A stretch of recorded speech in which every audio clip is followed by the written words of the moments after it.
को लेकर आज बैठक की गई है क्या? अभी हमारे समक्ष में नगर परिषद के सभी सम्मानित वर्तमान पार्षद उपस्थित हैं। इन लोगों के द्वारा कहा गया कि जो कार्य आपके कार्यकाल में किया गया है उस कार्य को वर्तमान के जो मुख्य पार्षद हैं या उप मुख्य पार्षद हैं उनके द्वारा जो है श्रेय लिया जा रहा है, इसका आपको खंडन करना चाहिए।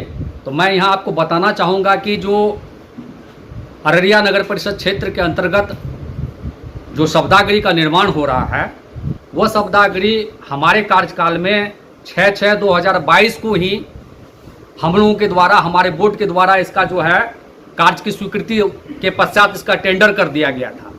और उस समय के जो तत्कालीन कार्यपालक पदाधिकारी थे दीनानाथ सिंह, जिनको यह कार्य आवंटित हुआ था, उनसे जो है इकरारनामा कर लिया गया था।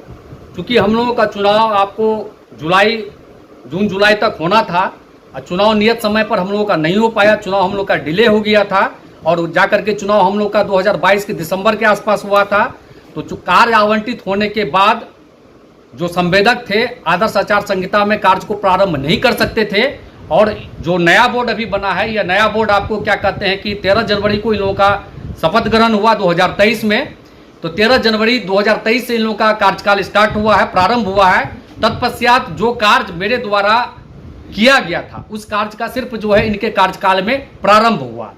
और उस समय के जो तत्कालीन आपको डिप्टी सीएम और नगर विकास मंत्री थे तारकेश्वर भगत जी, उनसे जो है मेरा यह मांग हुआ था शब्दागृह को लेकर के, और मेरे मांग पर ही उन्होंने 4,77,29,533 रुपया का जो है शब्दागृह का जो है स्वीकृति किया और मेरे कार्यकाल में ही इसका टेंडर निष्पादित हो गया था। सिर्फ इनके कार्यकाल में कार्य प्रारंभ हुआ और ये इस कार्य का वर्तमान के चेयरमैन साहब के द्वारा खुद में श्रेय लेने का कार्य किया जा रहा है। इस बात का जो है वर्तमान बोर्ड जो है निंदा करती है और उस बोर्ड के ही सदस्य जो है सभी सदस्य जो है एकजुट होकर के हमारे पास आए हैं इस चीज का विरोध करने के लिए और बताने के लिए कि जो कार्य उनके द्वारा नहीं किया गया है उस कार्य का उनको जो है वाहवाही नहीं लेना चाहिए।